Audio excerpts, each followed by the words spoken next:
Up Gunners!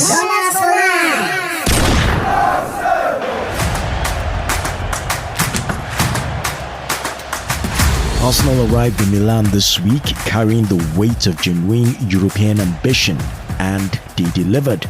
At the San Siro, they beat Inter Milan 3-1 in the UEFA Champions League, completing a perfect 7 wins from 7 in the group phase, a sequence unmatched in the club's 140-year history.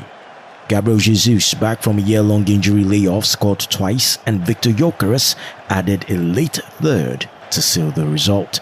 That victory not only confirms Arsenal's qualification for the last 16, but also cements top seed status and home advantage in the first knockout tie. Manager Mikel Arteta spoke after the game about the pride in a performance delivered in one of Europe's cauldrons. To test ourselves at the highest stage against a top side, and we, I think, deserve with the performance that we put in a really good victory. The European excellence comes against the backdrop of Arsenal sitting at the top of the Premier League, building on a strong domestic run that featured a 4-1 victory over Aston Villa, which ended Villa's long unbeaten streak, and a hard-fought win at Bournemouth earlier in the month.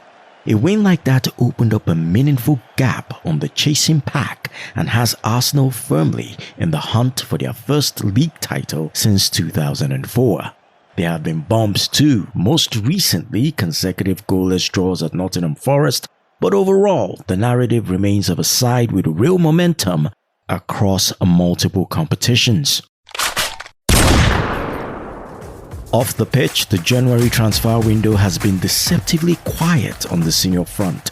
Reports suggest Arsenal are not in a rush to make major signings and are prioritizing keeping the core together while focusing on long-term planning. Though Arteta hinted that youth players like Ethan Nwaneri might benefit from temporary moves to get more minutes, there's also been chatter around contract situations, especially concerning Gabriel Jesus, who has spoken openly about wanting to stay and help the club win trophies even as extension talks have yet to happen. Amid all the results and speculation, there are quieter but meaningful personal stories simmering. Young talents and fringe players are in the mix for loan moves to accelerate their development. And behind the scenes, there's been talk in fan communities about transitions in the wider club structure, from academy leadership changes to long-term pathways for emerging stars. These aren't headline news yet, but they reflect the layers of narrative unfolding at the club.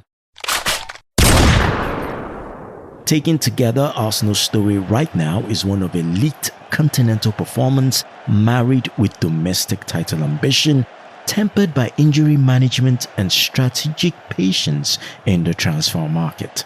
This feels like a club on the brink of tangible success, balancing tradition with forward momentum as we chase silverware across 4 fronts. Follow us on social media at UpGunnersNG. Send us an email at upgunnerspodcast@gmail.com. Up Gunners!